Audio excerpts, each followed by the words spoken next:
everybody. Welcome to another edition of The Main Thing. I'm John Peters from the Main Street Business Alliance, and this podcast is all about small business. What do you need to do to survive? What do you need to do to thrive? What are things that you might have done that were a mistake that someone else can learn from? We have a lot to learn over the course of all these episodes. Part of it that I wanted to accomplish is bringing people in that walk the walk and talk the talk. And I'm joined today by my buddy LeVar, who's the owner of Iconic Coffee in Hackensack, New Jersey. Yes. Welcome. Good morning. Thank you, John. Great introduction. So I very regularly use you and Iconic as how something should be done. I haven't found a situation yet where I have to say, here's what Iconic does that I don't think is, you're doing it and it's not working. Mm-hmm. So hats off to you. I have just been, as a business person, in awe of everything you've been able to pull together, right? It's all the question of all the little details and things like that. So today I wanted to just focus on the customer service.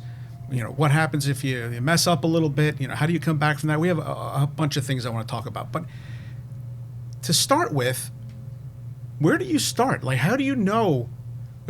How did you come up with, okay, here's what I think people need, or here's, so was it the product? Was it the coffee first? Tell me how you started that. Yeah, sure. So, I'll make it really simple. So John, I come from a medical background, and I worked a large capacity working in the pharmaceutical industry. Mm-hmm. So I found myself as a routine customer in coffee shops in New York City, mm-hmm. right? And over the pandemic, I noticed that I got promoted and escalated through the chain, and I noticed that there was not many coffee shops in New Jersey in my backyard where I grew up that were just like New York, right? And then I started to build a business plan centered around me, right? And it sounds narcissistic to a degree, but to an event of saying, what do I need for me to be successful on any routine day? Right. So I thought about an environment that's conducive to work from home, an environment that has outlets on every seat, an environment that has comfortable seating that wants me to sit and be welcomed, mm-hmm. Really good coffee that makes sure you can enjoy and stay caffeinated to get to have the highest levels of productivity to get that good output that you're looking for. And I centered everything around that concept. And that's really what makes Iconic special, I think. So here's what makes me happy, right? And let me go build that. And sure. I need a good product. And I need to be able to plug stuff in. I mean, it's basics, right? It's all basics, but you've put it together in a pretty amazing package. I mean, when you walk in to your place, there's an immediate sense of, okay, it's cool here. And I don't mean trendy, or there's a vibe in there that's very welcoming. And I've always found that when I walk in, I watched you early on. You're like, hey, Fred, how you doing? How's the day going today? The usual? Like, Fred doesn't even need to tell you what he wants. Right. So are you able to train? And I noticed a bunch of your staff, the same thing, right? So tell me about that concept. How do you feel about that initial reaction? Yeah, so setting the tone, right? So, mm-hmm. Every barista comes in, they go through a very rigorous training platform mm-hmm. that we make sure that they're able to be capable to make beverages confidently, right? Mm-hmm. So that's our partner, right? We partner with this company called Coffee Project in New York. Mm-hmm. They have their designed state-of-the-art training lab located in Long Island City, Queens. Really? When a barista is hired, before they even hit a bar and able to sit behind the bar and take orders, they go to training, right? And that is an all-day, sometimes 2 or 3 day process to make sure that they're totally comfortable. Outside of that, right, in terms of the customer service element, right, we have this motto, if you want to call it, all baristas, all staff members are supposed to have doctor's degrees, not master's degrees, not bachelor degrees, not a high school diploma, right. Doctor's degrees in customer service. Okay. What does that mean, right? Yeah. That means being able to diagnose a problem before there is a problem. That means solving a problem when there is a problem. Mm-hmm. That means taking preventative measures that could just be a smile. It could just be an offering of a glass of water when you know somebody's been sitting for a very long time and they may need something to hydrate themselves in addition to their caffeine that they have that's on the house. Right. It could just mean lowering the music when they're on a call that we know that people are taking Zoom calls right from the cafe. Right. It could mean anything and everything, but it's always centered around what would you do if you were in that seat, right? And you're in that type of situation. What would you want? What would you want to be comfortable? If you think about that, as simple as it may sound, people lose that step a lot in terms of the customer service element, but making people comfortable the way that you want to be treated is exactly what Iconic is all about. It's so funny that you're saying that, because I witnessed that the other day. There was someone sitting there. They were toiling at their laptop, and their drink was empty. You could tell from a distance. Sure. And one of the young ladies came out and just put a glass of water down, and he's like, "Oh," in other words, wow, thank you, Yes. right? But he didn't ask for it. He didn't have to look like he was incredibly parched or dragging himself through the desert someplace. It was just a really nice value add, if you will, from that. So I'm pretty amazed about the 2 to 3 day training, though, to get people comfortable, right? I guess that's part of it. Yes. Right. So Yeah. you don't have to panic that someone's going to walk in and you don't know how to use a machine, or because you got some pretty decent equipment in there. That's agreed. Yeah. So our equipment is very expensive, and we want to make sure, right? Like, so the coffee industry does work like that. Where our roaster kind of rolls out the red carpet, right? We have an agreement with them that we purchase beans through them, and they have a dedication to us to make sure that we uplift their product, right? So we want to make sure that we are in line with what you could expect in terms of outputting a good beverage. The customer service element is all us, though, definitely. Yeah. So I imagine, because I see them, they do what you do. So I imagine you're doing the same type of thing, the same type of training as they got. That level of knowledge, right? You're doing the same thing when you say they need they need to have a doctorate in customer service. Yeah, definitely. I'm doing the same thing, right? I'm a servant leader, so if you visited Iconic Coffee, you might likely see me doing the dishes. You might likely see me sweeping the floor, right? You might likely to see me handling the bar and doing all these multitude of things. And if you set the tone with your employees and with your, we call it our Iconic family, that I will do anything, they will do anything too, right? Yeah. And there's no task that's above my expertise that I won't do, and I expect the same from them as well. And if there is, we talk about it. Yeah. We figure out ways that we could maybe combat that, or maybe figure out ways we can create a better solution. Yeah, it's interesting that I've always believed that you never ask anybody to do something you haven't done yourself. Sure. And even when you're looking at the whole team here, right? But when some of the interns might come in, or the temporary staff, I'm like, this isn't busy work. If you don't do it, I'm doing it. It doesn't matter. It has to get done. Right. So you and it's not maybe I'll see you do that stuff. I see you in there. I see you come up from the stock room.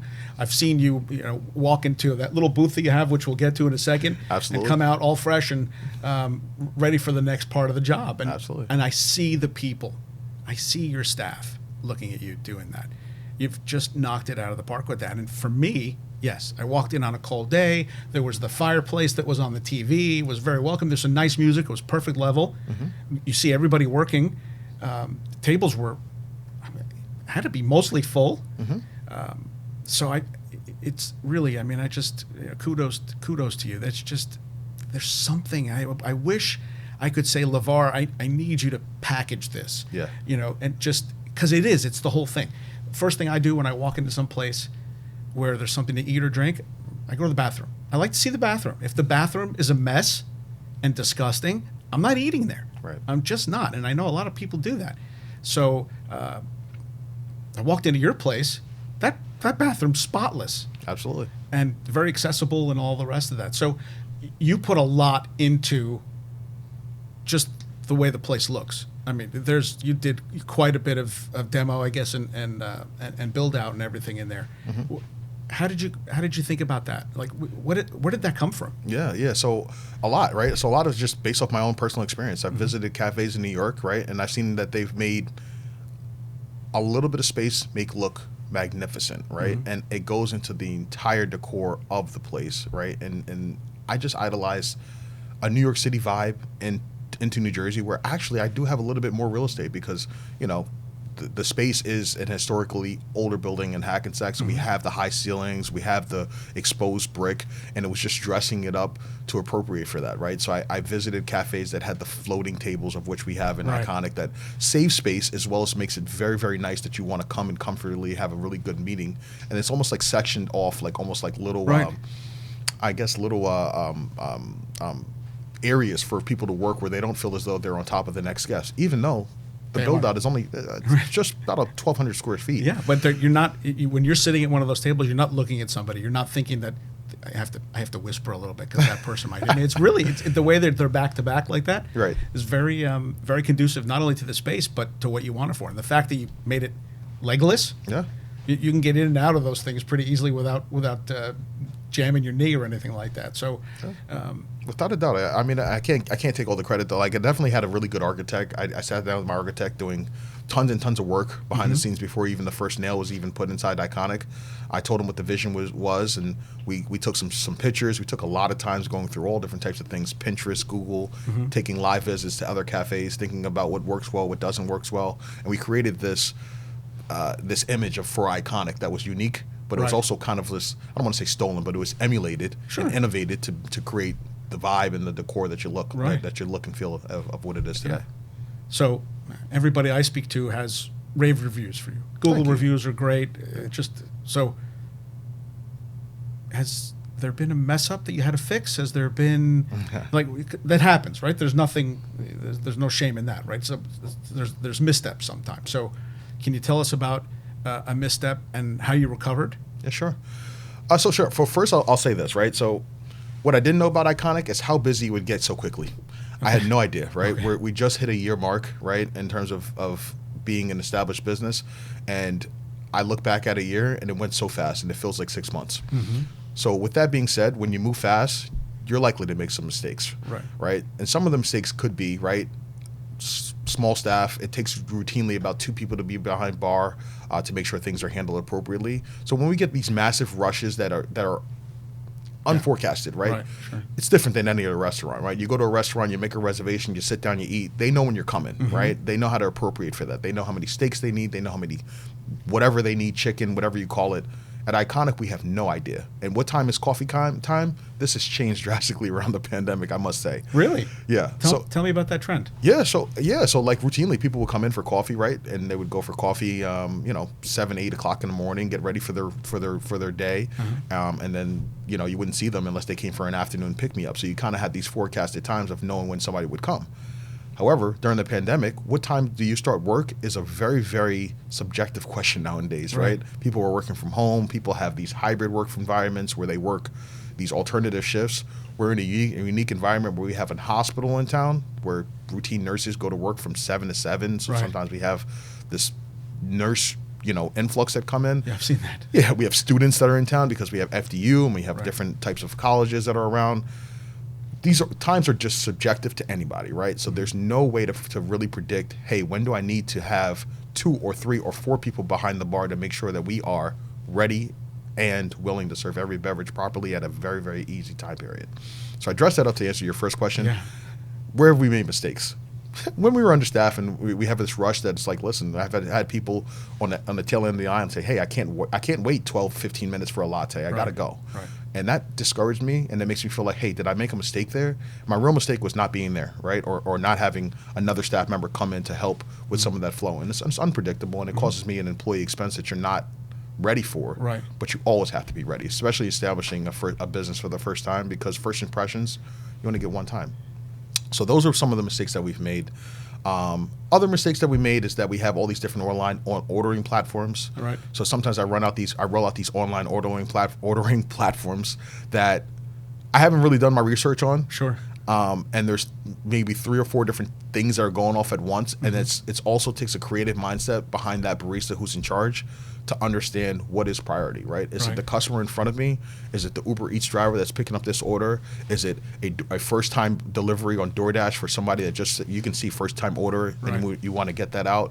You want to make sure it's nice. You want to make a nice handwritten note to make sure they had a really good first experience. So it takes a creative mindset, which could be trial and error by chance. And I think trial and error is probably the most effective way of learning something. Okay. But it also is the most timely and most costly. Right. So we're doing a lot of trial and error at Iconic, and I wish as though that we didn't have to do that. I like to take the path that's proven versus the path that's untrue. And those are some of the things that we kind of get around. I wouldn't get you to the mundane nature of a unique experience, but generally speaking, some of our errors happen between those time-conducive creative mindset that need to exist at Iconic. Yeah, and I can imagine really the pressure of someone looking at the thing spitting out orders and the guy in front of them who couldn't wait or can't wait. It's challenging. It very is. Yeah, there's no doubt. Was there a particular time though where you felt you needed to look at something and turn it around when you, because I'm interested in what you said before about addressing a problem before it happens. Sure. So what are you looking for? So because of technology, and I'll big it up to technology, right? Iconic has some of the best technology that I have. I've invested some money in some of the best camera systems and software that I have. So what we do during our downtimes, usually at 8 o'clock at night, and if we did have an issue that day, I'm likely to go back and reflect on the cameras and the online platform to see not potentially what the issue was, but to see how we could prevent that for the next time. Okay. And then I'm likely to gather up and huddle up with my team and be very, very strategic in my approach to find out, hey, could we have done this differently? And not saying, hey, you should have done this. I'm learning just like you, like them, right? I've never done this before. Sure. I've never run a cafe before. But when we have 30, 40 people in a half-hour span, and I'm thinking about, hey, we just got through it, and thank God we got through that. Whew.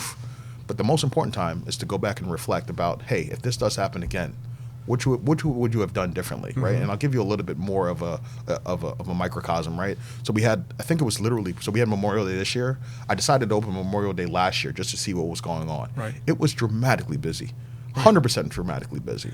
And it was me and one other barista working, and we had all these customers coming in, or big orders, because they had enough time to sit down and then consume. Right. And then we had this I'll never forget, it was a husband and wife who came in and said, hey, let me have 2 cold brews, it's just our iced coffee. Right. And it literally takes 30 seconds. You spout the coffee and then they're gone. But because they placed their order and we prioritized everybody else in the cafe, these 2 couples sat at our counter and just looking at us for about an uncomfortable 15 to 20 minutes. And they took the cold brews and they said, thank you. This is really some of the best cold brew I've ever tasted, but I will never come back here again. Wow. And I said, I am sorry. It won't happen again. I tried to make it up. I've never seen those people again. I'll be honest with you. I'm waiting for them to come back. Okay. But that's some of the microcosms in terms of, hey, is there a creative way that we could have done that differently, right? Right. Could we have, quickly push out those cold brews and get back to what we need to do, or do something, at the same time, almost multitasking. In that instance, since they only take 30 seconds to kick out. Exactly, right? And see, things like this are so simple, but sometimes it takes a creative mindset to do that. And my baristas are so programmed to see what's on the screen, what came in first, and to do it almost exactly in order. Right.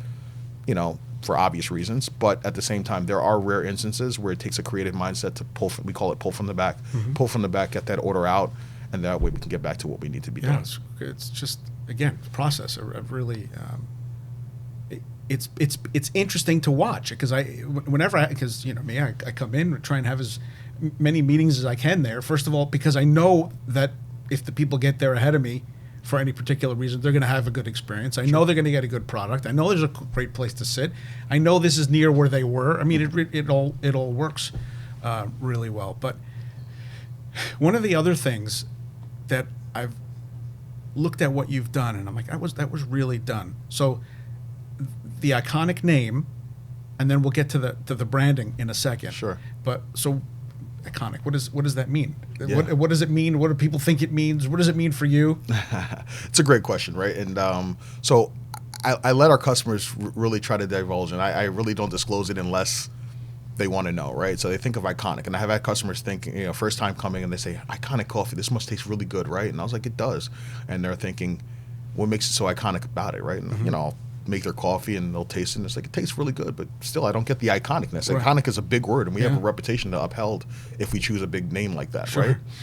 So what it means is just this, right? So I believe that anything successful done in any capacity was first consumed with a cup of coffee. What do you mean? Right? Any point in history? In history. Okay. It's a history lesson, right? So if you think about really iconic things of like Albert Einstein and when he was in his lab thinking about, awful things like the nuclear bomb, or you think about the man on the moon and who was responsible for that in terms of like what did that guy drink to get him caffeinated to think how can we do this properly? Or you think about Steve Jobs inventing the iPhone, about, hey, when did he think about it? What the heck was he drinking? Right.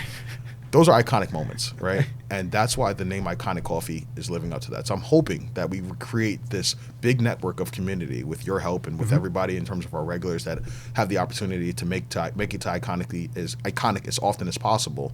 That I hope is that they have that cup of coffee, cup of matcha now, it could be a cup of anything. Cup of anything, right. And then they go out and do something special, right? They do something iconic, John. And then the next day they come back to me, or they come back to us, and they tell us about it. Yeah. And that's an iconic moment. That's why the name Iconic Coffee will live. It's a great story. And you're right, though. It's a lot to live up to. I mean, when you start talking about it like that, like, Yes. hey, you're here having this great cup of coffee. It's your responsibility to go off and do something wonderful today, right? Okay. The other thing I was really impressed with is the branding. And I say that because, listen, we have a couple different coffee shops on Main Street, and they're all different to some extent. They all have that. But I'll tell you something. When people walk down the street and they're holding your very obviously branded cup, Yes. it's a pretty big deal. And they're not, they're not the things that you buy by the millions from Restaurant Depot or whatever it is. And the branding's everywhere. So it's very consistent. And it's fun to look at, and I can tell what it is from a distance, right? The sign is perfect outside. What went into all that? Yeah, sure. So I have a knack for marketing, right? My business degree's from marketing, and I know that there is a lot to be said about having your logo, having a logo on your brand as often as everywhere, right? And sometimes there's a saying, right? You got to say something 7 times for somebody to ingrain it, right? Or you got to see something 7 times. I wanted to make sure that people are drinking an iconic beverage and they go somewhere and they sit it down. The person that's not having it, they want to know, what's that? Okay, right? so I'll do that, right? just to get people to understand. So you're talking about the white cup with the red on the bottom, and it's a special cup. It's not just it almost feels like there's 2 cups. Yeah, it's a double-walled cup, so it makes a hot beverage stay hot for very long. Right. It also it negates the need for a sleeve that goes over it, so the image of iconic coffee could live for that. I mean, we still sometimes put a sleeve on it just because people like the comfort of a sleeve. Right. But hey, listen, it's marketing for us, right? And it's a very costly cup. I'm not going to deny that. We went an extra mile to make sure that I looked at several different logos and several different designs, and I said if it wasn't good, if I didn't have to question it, right, it was something I passed on. Yeah. But it was something I loved, and I came across this logo, and I said, that's it, right? I want something to say the name. I want people to have pride in what they're drinking. I want people that are not drinking it to question, where's that from? Where's it from? And it must be good because it looks good. Yeah. Right? And we've had people come in and say, hey, I seen somebody with your cup at Hackensack Hospital. Sure. And I don't know what you're about, but I want one of whatever that person had. I and can't tell you how many times I'm walking down Main Street with someone yes, who's involved in the special improvement district or something, and I'm on the way for a meeting or something, and they're like, oh, they've been to Iconic. Yes. We're across the street, right? So that's pretty awesome. I mean, and the fact that, and again, I knew right away that this was a costly cup. There's no question. But Absolutely. you got the bright, shiny black top and you go somewhere else, and the coffee may be great, but it's in that, brown something or other regular thing, and it's got that horrible cup on the top, that top that you have to like pull apart, and Agreed.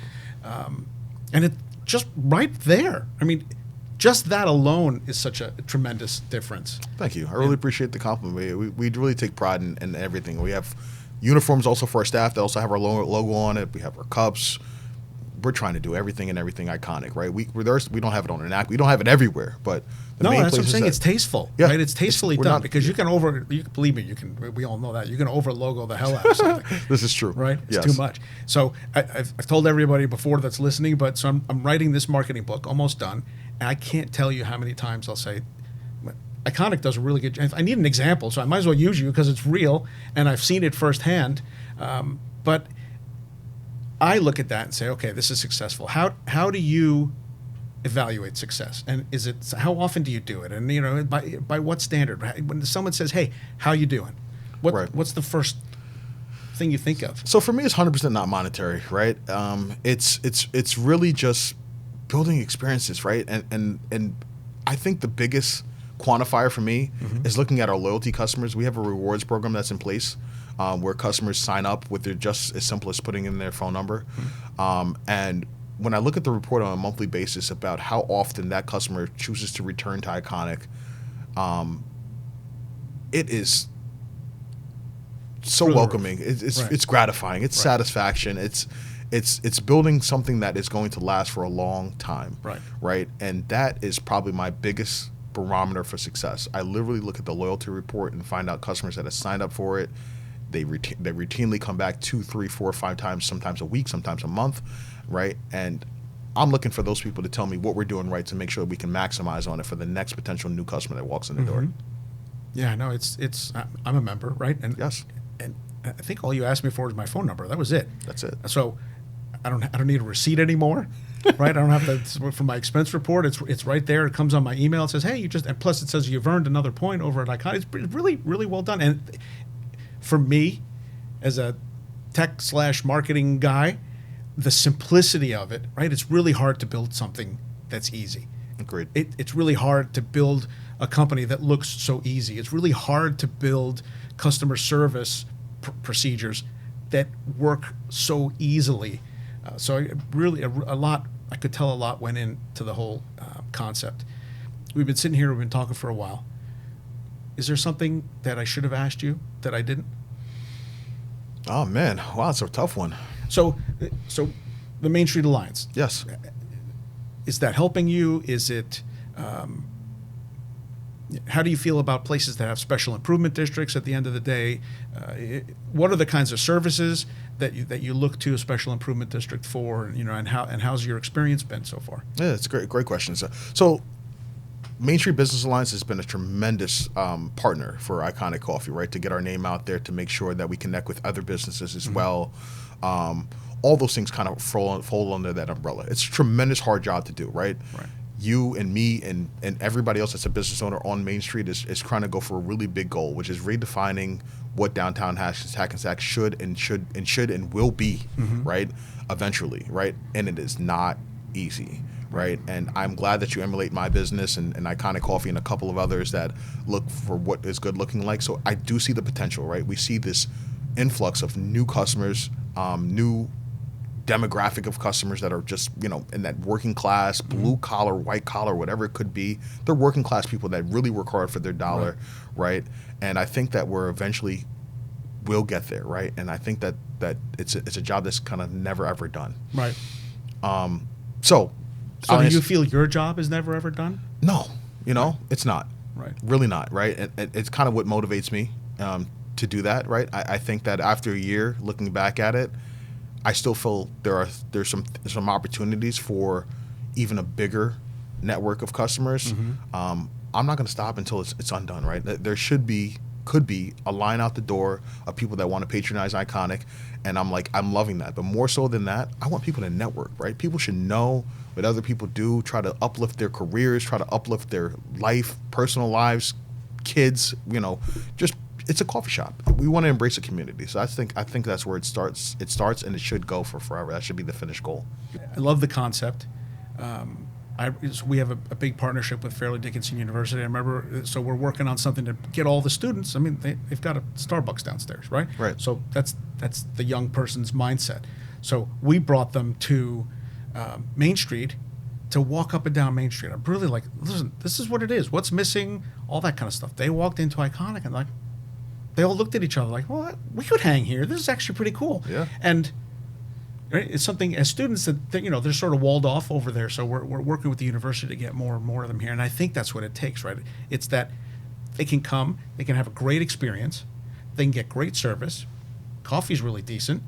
It's very well priced, and then go back and have a great experience and tell a couple people and more students. Because after we left Iconic, we walked up and down, and I was just listening. Yes. Before I asked questions, I'm like, I was just listening to what they were thinking. Like, I have no idea. Like, that's really cool that this place is here. It's amazing. Yeah. It was really good. Yeah. Okay, last question. Sure. As you look to the future trends, is there something that you're going, well, I got to look at that. I got to keep my eye on that. Is there something that you look at, either just in general as a small business or specifically as a small business, Iconic coffee shop? Yeah, sure. So, I mean, with Iconic, we definitely have a request to expand, right? Why doesn't my neighborhood? I'm having people travel from Clifton, from different parts of northern New Jersey, which I know take at least 20, 30 minutes to come to, and they say there's nothing like this. So I do feel as though, even though I'm dedicated to Hackensack, this is my my neighborhood of which I grew up in, right? I grew up in Teaneck, and I'm right here in Hackensack. But I think that I want to touch some of these other towns and these other city centers that could benefit from something like a community that's going to be built around Iconic in different other capacities. So that's one. Yeah, definitely. Inside Iconic, inside Hackensack, I think More offerings, right? I'm listening to my customers. I'm looking at different things that I could change on the menu to have a more wide scale offerings of coffee.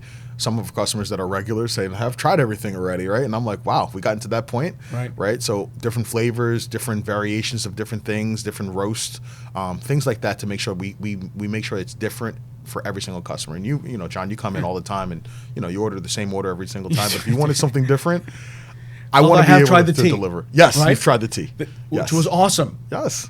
And I honestly, I got to tell you something. I didn't expect it. I'm like, okay, this is something he's got in the back because somebody occasionally comes and asks. And you brought out this thing with these beautiful, coffee bags inside, and I'm like, okay, well, it's pretty, but it was delicious. Yes. I remember I came up to you, I'm like, oh my God, this is really good. You know what it is too? Like, so my staff and I, we always go to. Once a year, we go to we have a national coffee show that's actually in the Jacob Javits Center. And there you'll learn about all the new comings of coffee, right? And it's literally New York based. You get a couple of people from New Jersey that trickle in. But if you just listen and you think about how you can emulate on some of those things, that's that. So the tea that you're enjoying is a tea from Denver. I know that most coffee shops don't even carry it. Right. I sat down with the owner of the company and had a one-on-one just how we're talking now. Right. And they told me everything about their world of tea, right? And I'm like, you don't understand what you have here. This is not known within my jurisdiction, right? Sure. People are just used to, Lipton tea or something of that variation. That's what I thought I was going to get. I thought I was going to get maybe some kind of branded something or other, right? Just like some random tea bag. Exactly. So I think that once they told me that, hey, we have a different type of pedigree here, right? We have natural ingredients and we have some different flavors and things that will definitely captivate your tea customers that don't want coffee. And I listened.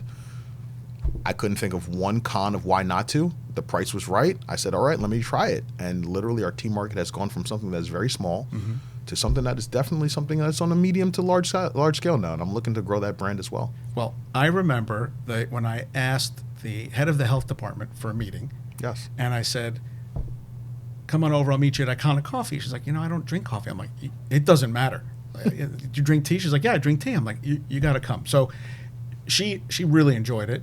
And then, which we didn't get to talk about, and I don't want to forget today, that we sat in that soundproof booth that you have and had a meeting that we could have been sitting in somebody's quiet little kitchen somewhere. That's how quiet it was in there. So just before we go, tell me a little bit how that came up. Yeah, so again, everything we do in Iconic is something that's made for me that I thought that would be impactful to anybody that had a work from home environment or something that they needed to get to, right? So we partnered with this company called Spaceworks, right? That makes these. They're not soundproof. They're noise cancellation booths. Yeah. Legally, they can't say soundproof. Yeah. But it creates an environment where you can have a Zoom meeting inside the cafe. You believe, yes, just how you said it. You would believe that you're even inside the cafe. You're not. You would think that you're on vacation inside Iconic, but then you go inside the booth. You're thinking, no, another vacation. It's like, where did I end up now? It's like almost like you keep on digging yourself into this different facade of like, where am I at now? Right. But it really is it seats up to 4 people. It's noise isolation. We routinely have people there that have their Zoom calls. They have their interviews in there. We have therapy sessions that are held in there. We have, during tax time, we had accountants doing taxes in there. We had one-on-one homework sessions between a parent and a kid that was struggling in school and needed to cram. We have medical students that are studying for board exams in there. We have an author that comes in and books that booth every single Sunday and is writing a series of novels that has written her novels inside the booth, books it out. I pick up the novel and now I'm like, I can't believe this book was written inside Iconic Coffee. Well, and it's amazing. That goes to your earlier point, right? Every great thing very likely started with a good cup of coffee. That's exactly true. Holds true.